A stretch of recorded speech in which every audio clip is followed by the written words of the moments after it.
믿음의 사람은 믿지 아니하는 사람들과 다른 점이 있어요. 그 중에 하나가 무엇인가 하면 이 믿음의 사람은 믿지 아니하는 사람들이 할 수 없는, 그런데 할 수 있는 특권이 있으니, 여러분 그것이 무엇인가 하면 우리 한 음성으로 따라서 해볼까요? 믿음의 사람은 축복의 권한이 있다. 믿으시면 아멘 하십시다. 믿음의 사람은 축복의 권한이 있다. 여러분, 이 축복이라고 하는 말은 빌축자의 복자를 사용합니다. 세상 사람들도 복을 빌어요. 그러나 복을 주는 자가 누구인가? 우상이에요. 가짜입니다. 그러나 우리 믿음의 사람이 복을 빌 때에 복을 주시는 분은 전지전능하신 하나님이시니 온 우주 만물을 창조하시고 광대하시고 또한 능력이 많으셔서 생명의 주가 되시고 또한 복의 근원이 됨을 믿습니다. 그렇기 때문에 우리가 하나님께 구해요. 믿음의 사람은 먼저 자신을 위해서 복을 구하지만 거기에서 멈추지 아니합니다.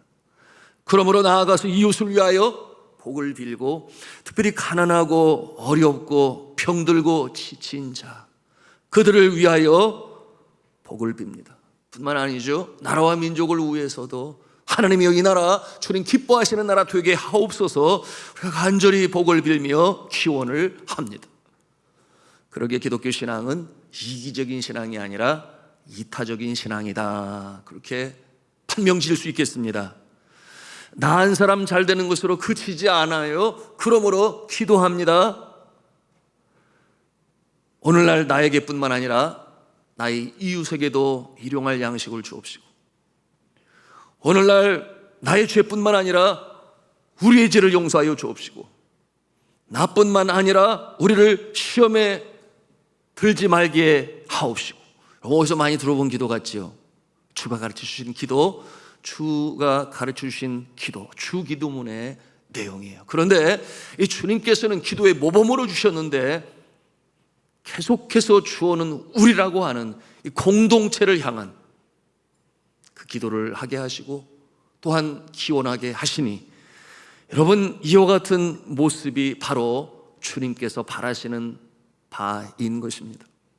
그러므로 서양의 정신적 이 기저의 사조가 무엇인가 하면 홀로서기를 강조해서 개인주의로 문명이 발전합니다. 반면에 주께서 가르쳐 주신 이 기독교 신앙의 기초는 언제고 더불어 살기에 중심을 두고 있어요. 하나님의 나라, 우리는 개인적으로 구원을 받아요.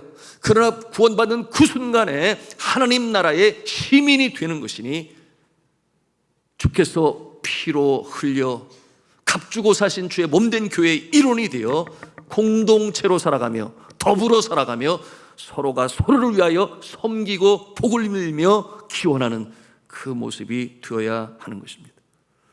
그러므로 우리의 기도의 범주, 축복의 범주는 나라고 하는 울타리를 넘어섭니다. 우리를 위하여 기도하고 또한 나라와 민족을 위하여 복을 빌며 또한 하나님의 나라, 하나님의 세계, 하나님께서 창조하신 온 우주 만물, 우주가 그 범주 안에 다 포함이 되는 것입니다. 그러므로 뜻이 하늘에서 이룬같이 이 땅에서도 이루어지게 하옵소서. 바로 주님께서 우리에게 부탁하신 기도의 모험인 것이에요.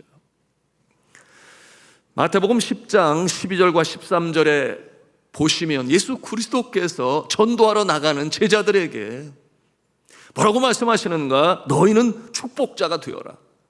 축복자가 되어라. 복을 빌라. 그렇게 말씀하시는데요. 보십시오. 마태복음 10장 12절 13절 말씀 우리 함께 읽도록 하겠습니다. 시작.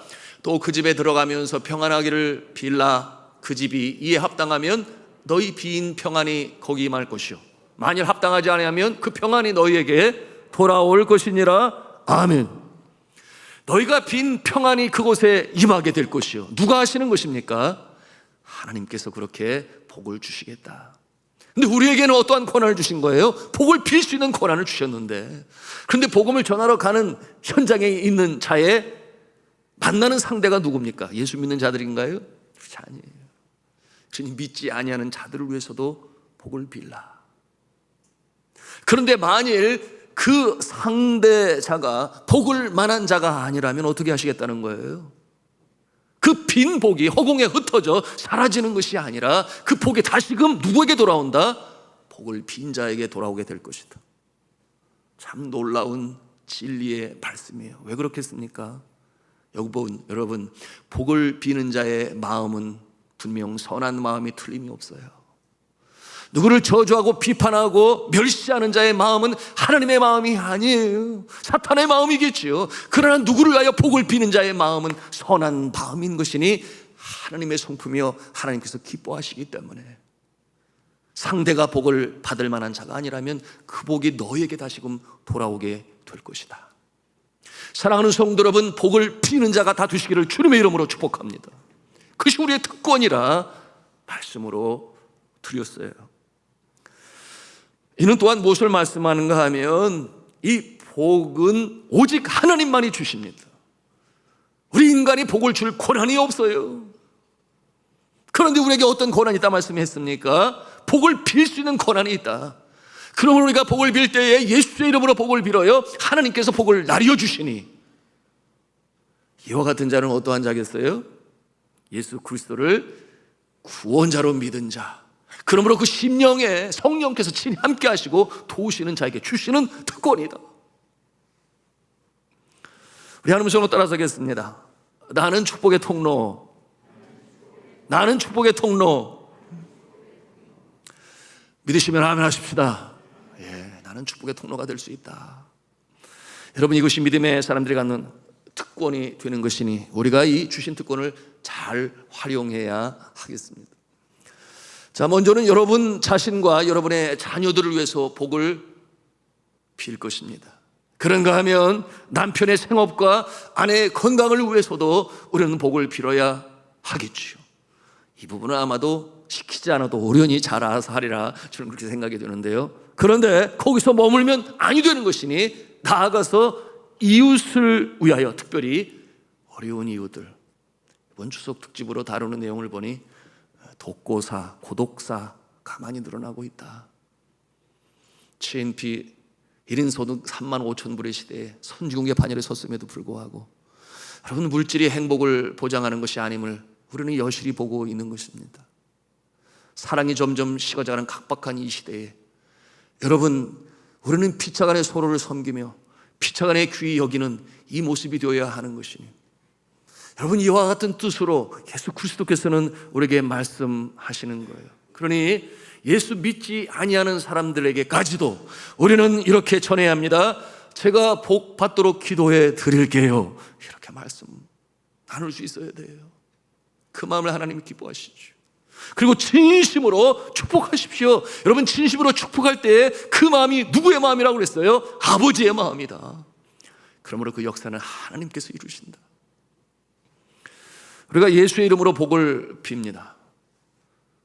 그런데 하나님께서는 그 이름의 권세를 위하여 역사를 이루십니다. 그 이름의 권세.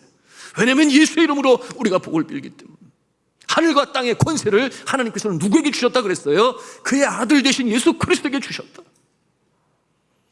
그러므로 우리가 예수의 이름으로 복을 빌 때 예수의 이름이 높임을 받으시기 위하여 복의 역사가 나타납니다. 그런가 하면은 기도하는 자에게 확신을 주시기 위하여, 이 약속이 사실이다, 확신을 가지고 믿음으로 진심으로 복을 비는 자에게 기원과 기도의 응답으로 나타나는 것이요, 마지막에는 이미 말씀을 드렸습니다마는 믿지 아니하는 자에게까지도 살아계신 하나님을 드러내시기 위하여,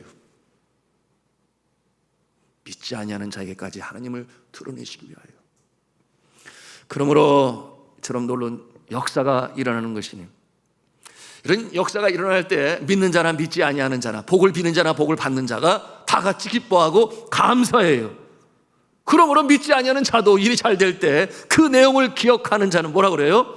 아유, 김대리가 기도를 해줘서 그런지 일이 잘 됐어, 이렇게 표현을 하면 여러분, 그것이 누가 영광을 받는다는 것이에요? 김대리에게는 고마움의 표현을 받겠지만 하늘에 계신 아버지가 영광을 받으신다. 너무나 중요한 영적 원리 아니겠습니까? 그럴 때 어떻게 대답을 해야 됩니까? 그렇습니다. 잘 되었습니다. 하나님께서 그렇게 역사하십니다. 그러니 이제는 함께 교회 나가서 신앙생활 하시죠. 이렇게 나가는 것이 우리가 믿음의 사람들로서 취하는 태도인 것입니다. 집안의 동기들을 위해서, 직장 동료들을 위해서, 상사를 위해서, 그리고 나아가서 나라와 민족 전체를 위해서 하나님의 은총을 간구하시기 바랍니다. 진실한 기도는 반드시 역사합니다. 하나님께서 들으시고 복을 주시는데요, 말씀드린 것처럼 궁극적으로 하나님이 높임을 받으시고 하나님의 영광을 드러내시기 위하여 이와 같은 기원과 축복을 통해, 복을 비는 자의 진실한 소원을 통해서 하나님은 역사하십니다. 자, 이와 같은 모습을 오늘 우리가 말씀을 통해서 보는 것입니다. 야곱의 모습을 보십시오. 그리고 요셉의 모습에서도 우리가 대하는 것이니, 오늘 성경 본문 47장 7절 말씀 우리가 함께 읽기를 원합니다. 같이 읽겠습니다. 시작. 요셉이 자기 아버지 야곱을 인도하여 바로 앞에 서게 되니 야곱이 바로에게 축복하며. 여러분, 이 바로가 누굽니까? 왜 야곱이 믿지 아니하는 전혀 다른 우상을 섬기는 자에게 축복하였다 이렇게 하는 것입니까? 의아하죠. 그러나 이 모습은 하나님이 기뻐하시는 모습이에요. 이와 같은 내용이 또 10절 말씀에 또 볼 수 있는데요, 10절 말씀, 창세기 47장 10절 말씀 같이 읽습니다. 시작. 야곱이 바로에게 축복하고 그 앞에서 나오니라. 아멘. 여러분, 우리가 이것을 알아야 해요. 여러분이 야곱은 세상적인 권세가 없어요. 그런데 바로왕은 세상적인 권세가 있습니다. 여러분, 이 야곱은 세상적인 권세가 없으나 그에게는 하나님의 이름으로 복을 줄 수 있는 권세가 있습니다. 바로는 세상적인 권세를 가지고 자신의 힘을 과시하겠죠. 그런데 여러분이 하나님의 복을 비는 권세와 또 이 세상적인 바로왕의 권세, 이 둘 중에 누구의 권세가 더 셀까요? 여러분, 세상적인 권세는 영원하지 못해요. 영원히 뭡니까? 몇 년을 가지를 못해요. 그 실체를 우리가 오늘 이 시대에 권세를 가진 자들의 모습을 통해서도 바로바로 보는 것 아니겠습니까? 그러나 하나님의 축복, 하나님의 영화, 하나님의 권세는 영원한 줄로 믿으시기를 바랍니다. 틀림이 없어요. 한치의 착오가 없으며 실수가 없으시니. 여러분, 야곱의 모습이 바로왕 앞에서 뭐 그렇게 대단했겠습니까? 형편이 그렇지 않아요? 가난과 기근으로 인하여 먹을 것을 구하기 위하여 아들의 신세를 지고 그 땅에 내려왔는데, 그런데 바로왕 앞에 선 이 야곱은 당당해요. 왜 당당하겠습니까? 그가 믿고 따른 하나님, 천지의 창조주가 되신 하나님, 개인의 생사의 화복을 다스리고 주장하시는 하나님, 인류 역사를 주관하시는 하나님이 되시니 그가 꿀릴 곳이 없어요.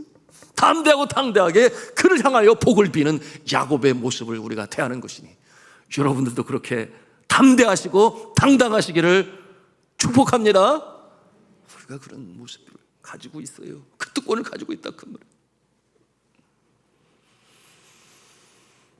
요셉은 이 하나님의 권세로 애굽을 구한 자예요. 애굽의 왕은 바로였어요. 요셉은 누구였습니까? 그 바로 왕의 신하였지요. 총리 대신이었습니다. 그러나 하나님의 복은 누구 때문에 내려오는가? 바로 왕이 아니라 요셉 때문에 임하고 있음을 우리가 말씀을 통해서 보지 않습니까? 저는 여러분이 이와 같은 모습이 되시기를 주님의 이름으로 축복합니다. 여러분 한 사람의 존재로 말미암아 여러분의 가정이 복을 받고, 여러분의 자녀가 복을 받고, 여러분의 생업의 현장, 사업장, 일터가 복을 받고, 여러분의 기도 때문에 이 나라가 살고 이 나라 민족이 잘 되는 역사가 있기를 주님의 이름으로 축복합니다. 요셉을 보십시오. 바로 왕에게 복을 주는 자의 자리에 서지 않습니까? 이 내용이 계속해서 이어지는 내용인데요. 13절에 보니 뭐라고 그랬어요? 우리 13절 같이 읽겠습니다. 시작. 기근이 더욱 심하여 사방에 먹을 것이 없고 애굽 땅과 가나안 땅이 기근으로 황폐하니. 14절입니다. 요셉이 곡식을 팔아 애굽 땅과 가나안 땅에 있는 돈을 모두 거두어들이고 그 돈을 바로의 궁으로 가져가니. 이 결과 온 세상에 돈이 다 오게 됐어요. 곡식으로 나눠주게 되니 그 돈을 바로에게 가져다 줍니다. 누가? 요셉이 주체가 되어 요셉이 하는 것이죠. 하나님께서 그에게 지혜를 주시기 때문에 이 역사를 이루어가는 것입니다. 그럼 여러분으로 말미암아 여러분의 직장이 잘 되기를 바랍니다. 여러분으로 말미암아 여러분의 가족이 가문이 잘 되는 역사가 오늘 요셉과 같이 하나님께서 축복의 통로로 사용하시니, 그렇구나, 나는 그런 존재구나, 이러한 특권을 하나님이 주셨구나. 여러분 믿으시기를 바랍니다. 믿음대로 되는 역사가 분명 하나님께서 우리 가운데 현실로 나타나게 하십니다. 그러나 요셉이 그것으로 그친 것이 아니죠. 15절에 보니까 뭐라고 그랬어요? 15절에 보니 애굽 땅과 가나안 땅에 돈이 떨어진지라. 왜 돈이 떨어졌어요? 곡식을 사느냐고. 이제는 돈이 더 이상 없어요. 그러니 그 다음에 곡식을 구하기 위해서 무엇을 했습니까? 가축들을 가지고 와서 곡식과 맞바꾸어요. 물물교환이라고 말할 수 있겠는데요, 저는 언뜻 생각에 먹을 것이 없으면, 곡식이 없으면 짐승을 잡아먹지, 가축을 잡아먹지, 이런 생각을 했거든요. 제가 그런 생각을 갖게 된 것은 선교지에서 그런 경험이 있었기 때문인데요. 그런 필리핀 사역 감당한 때 여러분 이 지진 이재민들과 함께 사역이 시작이 되었으니 1991년 6월 달에 피나투보 화산 1750m의 고진, 화산이 폭발하게 되니 그 규모가 20세기의 가장 큰 화산 폭발이었어요. 엄청나게 많은 화산재가 터져나오게 되고, 그것이 이 산속에 살아가고 있는 제가 섬겼던 이 아이타 산지 부족의 그 터전, 밭, 집 다 그냥 덮어버렸어요. 5m 이상 그 깊이로 덮어버렸으니 그들이 생계가 막막했습니다. 그런 가운데 이 정부가 재정착촌을 허락하였고 텐트촌에서 그들이 살아가게 되었는데요, 그리고 다시는 산으로 올라가 봤자 화산재로 덮여있는 곳이니 그곳에서 거주하며 살게 되었습니다. 그런데 그들의 삶이 너무 기구해요. 먹을 것이 없어서 정부에서 정어리 통조림을 나눠주고 때로는 쌀도 나눠주지만, 일을 시키지만 먹을 것이 늘 부족해요. 배고파요. 그러니 그 모습을 바라보는 이 선교사의 마음이 얼마나 힘들었겠습니까? 복음으로 전하는데 그들의 마음에는 먹을 것을 기대하고 있는 거예요. 그래서 40일 연속 새벽 기도를 하게 되었는데, 여러분 매 새벽마다 예배당이 꽉 차요. 바깥에 서 있어요. 왜 그런 줄 아세요? 알무살이라고 하는 빵 2개를 나눠주는 거예요, 한 사람에게. 그럼 아침 요기가 되겠죠. 그거 받으려고 그렇게까지 많은 사람들이 모일 정도로 어렵고 가난한 삶을 살게 되었어요. 그러니 영양실조로 병원에 환자들을 나른 적이 한두 번이 아니었어요. 근데 제 마음에 기도하는 가운데 이 복음이 빵이라 하는 그 말이 마음에 와닿으면서, 말씀은 말씀대로 가르치지만 먹을 것이 필요하겠구나 생각하여 재활 사역, 재활 프로젝트를 계획하게 되었는데, 염소 농장을 생각한 것이죠. 그래서 염소를 사서 100마리를 샀습니다. 지금은 하늘나라 계시지만 저희 장모님이 후원을 하셔서 100마리를 사게 되었는데, 100마리를 사가지고 농장을 통해서 키워나가게 됐는데, 이 필리핀에는 우기철이 굉장히 길어요. 그래서 적십자사 전문인에게 제가 여쭈었더니 하는 말씀이, 우기철에 힘듭니다, 많이 죽어요. 그러니까 교회 다니는 성도들 중심으로 가정마다 한 마리씩 나눠주래요. 그리고 잘 키워서 새끼를 낳게 되면 그 새끼는 거기 가져오고 그 엄마 염소를 준다, 그런 계약을 맺어서 하면 잘할 겁니다. 그래서 제가 막 소망이 생겼잖아요. 그래서 그 염소가 가득한 그 마을을 보니까 굉장히 기분이 좋더라고요. 여튼 그래서 그렇게 하였습니다. 만나서 자, 이 염소를 잘 키워서 새끼를 낳으면 새끼는 우리 가져가지만 이 염소는 너의 것이 되는 거야. 좋지? 좋대. 그래서 그렇게 계약을 했습니다. 그런데 우기철이 길어지게 돼서 얼마나 비가 많이 왔는지 들어가는 마을에 길이 다 무너져 내렸어요. 들어갈 수가 없잖아요. 가보고 싶은데 갈 수가 없어요. 그리고 2주가 지난 다음에 제가 차를 끌고 길이 복구돼서 들어가게 되었는데 제일 먼저 누가 보고 싶어요? 사람이 아니더라고. 염소가 보고 싶더라고, 염소가. 그래서 얼른 가가지고 염소가 얼만큼 컸나 이렇게 보니까 염소가 없는 거예요. 그래서 그 또 옆집에 가서 보니까 거기도 또 없는 거예요. 점점 마음이 불안해집니다. 그래서 염소 어디 갔냐고 찾는데 없는데 세상에 100마리의 염소가 있었는데 100마리 중에 한 마리도 남겨놓지 않고 다 잡아먹었어요. 너무 배가 고프니까 아이는 울고 먹을 것은 없고 일사량이 부족해요. 우기철에는. 그러니 열매 바나나 이런 것도 잘 되지도 아니에요. 그런데 아이가 잠을 못 이뤄 배고프고 울고 그러는데 눈앞에 보니까 뭐가 있어요? 괴기가 있잖아요. 괴기가 거기 염소가 있잖아요. 그런데 그 염소를 잡을 때 보통 용기 없으면 못 잡잖아요. 약속을 했으니까. 그런데 어디서 정말 담력이 있었는지 간이 밖으로 나오는지 모르겠지만 여하튼 한 사람이 잡아서 맛있게 먹게 되니 거기에 용기를 얻어서 그 옆집도 이 집도 저 집도 세상에 한 마리도 남기지 않고 100마리를 다 잡아 먹었으니까 아이고 망연자실해서 이게 어찌게 된 일이냐. 그 아름답던 그림은 다 사라지고 그러는 가운데 생각을 해보게 되니 얼마나 배가 고팠으면 또 그것을 잡아먹었을까 그런 생각이 들고 그런 그림이 그려지더라고요. 그 염소 한 마리를 잡아가지고 가족이 오손도손 앉아가지고 맛있게 먹는 그 모습을 생각하니 이거는 레스큐 구제사역 이거는 디벨로프먼트 개발사역이 아니라 구제사역이 되었구나. 구호사역이 되었구나. 배고픈 자 죽어가는 자 먹을 것을 제공한 사역이 되었구나. 그렇게 위로를 받았지 어떻게 해요. 그런데 며칠이 지난 다음에 전화가 왔어요. 한국에서 저희 장모님이 전화를 하셔가지고 염소 잘 자라고 있지요? 제가 매일같이 기도하고 있어요. 이렇게 전화를 주시니 제가 할 말이 없어가지고 정말 할 말이 없어가지고 그런데 오늘 말씀해보니 이 사람들이 자신의 젖줄과도 같은 이 가축들을 가져다 주고 그리고 곡식으로 바꿔왔다 그랬어요. 여러분 다시금 그것이 씨앗이 되고 자라나서 가축을 다시 바꿔올 날도 있을지 모르겠어요. 여하튼 그와 같은 모습으로 이 상황이 전개되고 있는데요. 자, 오늘 말씀해 보니 곡물을 바꾸느냐고 가축이 없어졌고 남은 것은 무엇이에요? 자신들의 빈 땅과 몸밖에 없습니다. 그러자 요셉은 어떻게 합니까? 그 비축했던 곡식을 주고 그 땅과 그들의 몸까지 사요. 그래서 결론이 어떻게 납니까? 우리 23절 24절 말씀 같이 보겠습니다. 읽습니다. 시작. 요셉이 백성에게 이르되 오늘 내가 바로를 위하여 너희 몸과 너희 토지를 샀노라. 여기 종자가 있으니 너희는 그 땅에 뿌리라.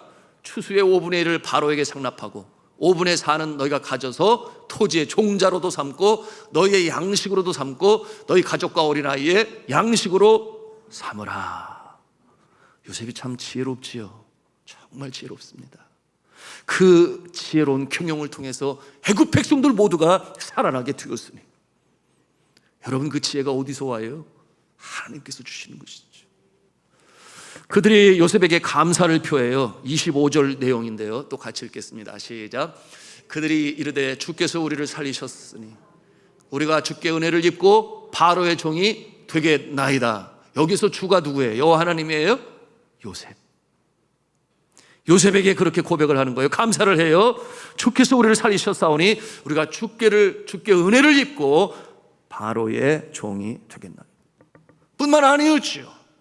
요셉 하나님이 주시는 지혜로 말미암아 그의 가족 야곱과 그 식솔들이 그 땅에서 번성하여 중다하여 성장해 나가게 되었으니 여러분 이와 같은 모습을 통해서 하나님께서는 그 기획하신 민족을 이루시는 역사를 이루어가고 있습니다. 누구를 통하여? 요셉을 통하여. 요셉 한 사람을 통하여. 그러니 이 한 사람은 얼마나 귀하고 소중합니까? 그 번성의 역사를 오늘 말씀 47장 27절에 말씀하고 있는데요, 같이 읽겠습니다. 시작. 이스라엘 족속이 애굽 고센 땅에 거주하며 거기서 생업을 얻어 생육하고 번성하였더라. 아멘. 오늘 삶의 현장에서 고군분투하며 땀을 흘리고 수고하고 했습니다. 여러분의 현장이 바로 여러분 때문에 이 같은 놀라운 역사, 축복의 역사, 잘되는 역사, 번성과 성장의 역사가 있기를 주님의 이름으로 축원합니다. 그런데 오늘 이 축복 권세에 대해서 말씀을 드리면서 질문할 수 있습니다. 축복 권한은 제사장의 권한 아닙니까? 이렇게 질문하신 분이 있을 수 있어요. 틀린 말이 아니죠. 여러분, 구약시대에 이 제사장의 역할이 복을 비는 자였어요. 그 일례로 이 아브라함이 그의 조카 롯과 가족들이 잡혀가지요, 가지고 있는 재산도 다 빼앗겨요. 뿐만 아니라 소돔과 고모라 성에 있는 선량한 시민까지도 잡혀갔을 때에 아브라함이 가만히 있지 아니하죠. 아브라함이 집에서 친히 전투훈련을 잘 시킨 이 318명의 군사를 데리고 가서 전투를 합니다. 그리고 롯을 구해오고 가족을 구해오고 빼앗긴 것들을 다시금 찾아오고 소돔과 고모라 성의 선량한 시민까지도 다시금 찾아서 돌아오게 될 때 그 승리를 환영하며 맞이하고 복을 비는 자가 있었으니 누구였어요? 멜기세덱이었더라. 제사장이었죠. 그 멜기세덱이 승리하오는 아브라함에게 축복을 합니다. 그 내용이 창세기 14장 18절 19절 말씀인데요, 우리 함께 읽도록 하겠습니다. 시작. 살렘왕 멜기세덱이 떡과 포도주를 가지고 나왔으니 그는 지극히 높으신 하나님의 제사장이었더라. 그가 아브라함에게 축복하여 이르되 천지의 주제이시오 지극히 높으신 하나님이여 아브라함에게 복을 주소서. 멜기세덱 제사장이 아주 진심으로 아브라함에게 복을 빕니다. 그런가 하면 우리가 익히 잘 알고 있는 참 좋아하는 구절이 민수기 6장 22절의 말씀인데요, 하나님께서 모세를 부르셔서 아론과 그리고 아론의 자녀들이 제사장의 반열에 서게 되었으니 그들이 제사장으로서 이스라엘 백성들을 향하여 이렇게 축복하라, 아주 구체적인 내용까지도 주세요.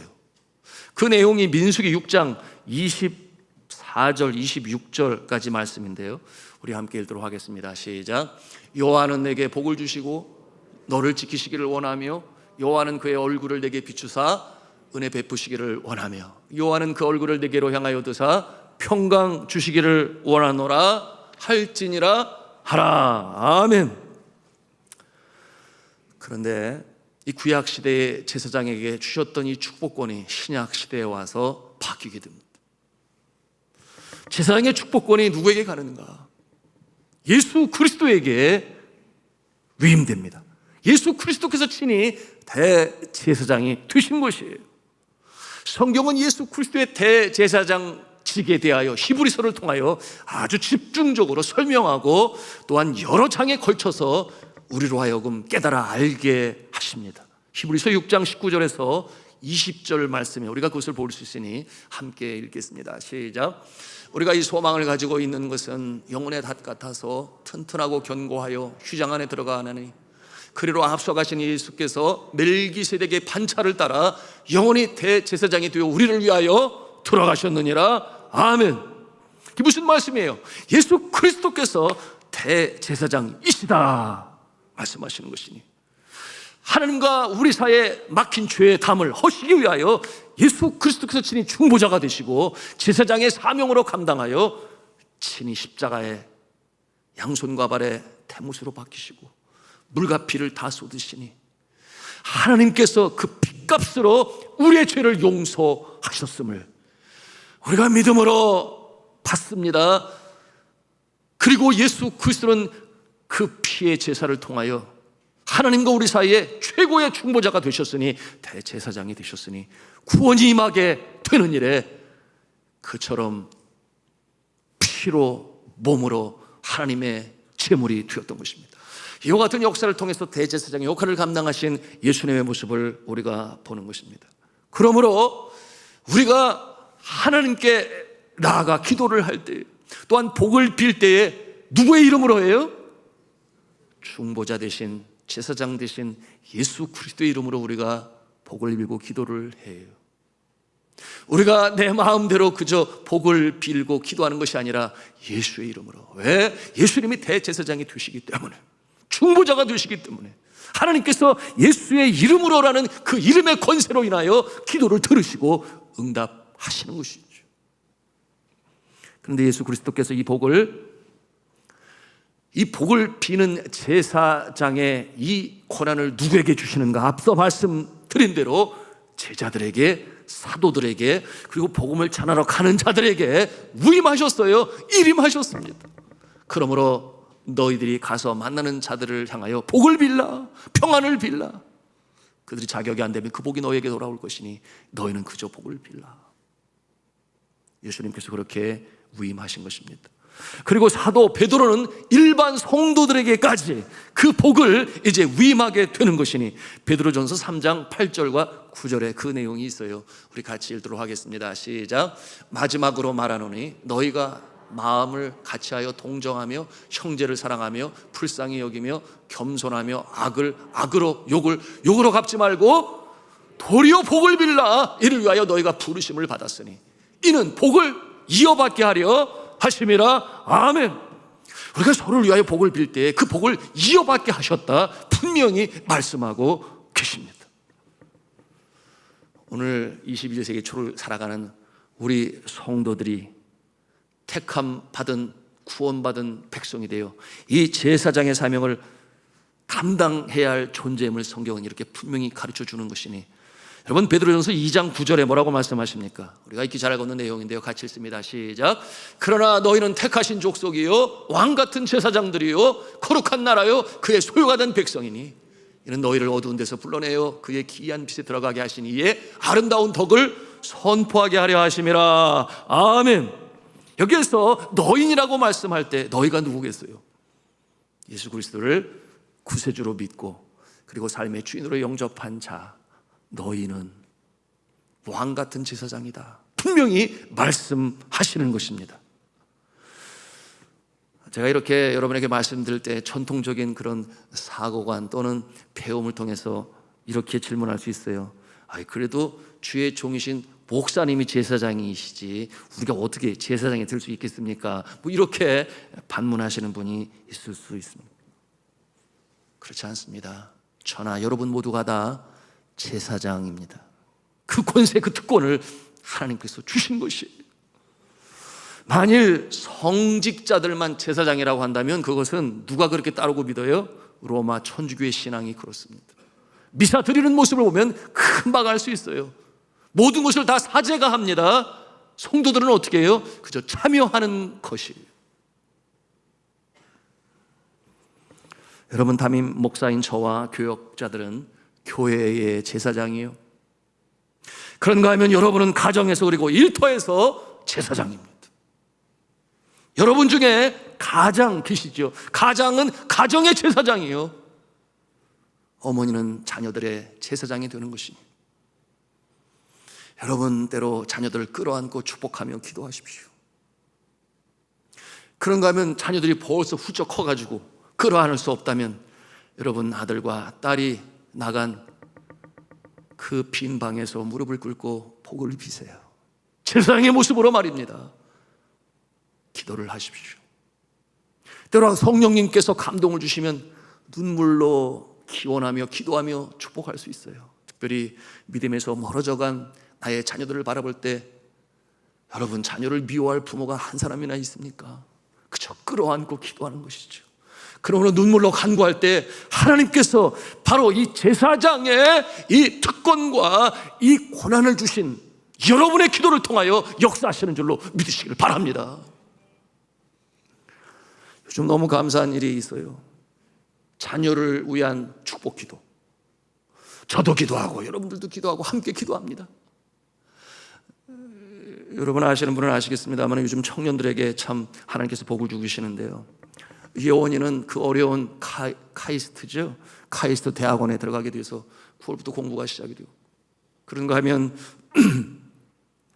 재은이는 산업전선에서 일선에서 사실금 돌아와 대학으로 공부하게 되었으니 그것도 감사하고, 그런가 하면은 또 우리 혜리자매는 총신대학교 대학원 기독교육학과에 사역자의 길을 준비하며 공부하고 있으니 그것도 감사하고, 그런가 하면은 우리 성도 중에 한 자녀인 우철이는 공인회계사에 합격을 해서 우리나라에서 가장 잘 나간다고 하는 이 회계법인에 취직이 되었으니 그것도 감사하고, 너무나 감사한 일이 많이 일어나고 있습니다. 여러분, 부모들이 또한 가장이, 어머니가 이 제사장으로 주신 이 특권을 가지고 간절히 진심으로 기원하며 축복할 때 놀라운 역사가 나타나는 줄로 믿으시길 바랍니다. 생업의 현장에서 사업주로 또한 수고하시는 성도들 계시지요. 그와 같은 분들은 사업장의 제사장이 되니 사업을 위하여, 동료 직원들을 위하여 제사장의 축복을 하십시오. 그런가 하면은 가정에서, 생업의 현장에서, 교회에서, 모든 곳에서 각자에게 주신 이 축복의 권한을 가지고 기도할 때 놀라운 역사가 나타날 줄로 믿습니다. 정치들은 국회에서, 위정자들은 정부에서, 그렇게 하나님이 주신 믿음의 사람이라면 말입니다. 그렇게 기도를 할 때 놀라운 역사가 일어나는 것인데요. 그런데 여러분, 우리가 기도 많이 해야 돼요. 이 권한을 주셨는데 정작 나는 제사장의 자격이 있는가? 자격은 당연히 있어요. 그러나 그와 같은 모습이 있는가? 그러므로 기도할 때 주여 제가 제사장답게 하옵소서. 이거는 너무나 중요해요. 제사장답게 하옵소서. 여러분, 제사장은 구원의 확신이 있어야 합니다. 제사장은 성령으로 충만해야 됩니다. 여러분, 잘못된 것이 있으면 주 앞에 회개함으로 그 심령을 깨끗이 해야 합니다. 아시잖아요, 구약시대에 제사장이 어떠한 역할을 했는지. 1년에 한 번 있는 대속죄 일에 그 지성소에 들어갈 때 자신의 몸에 방울을 달았다 그랬어요. 끈으로 묶었다 그랬어요.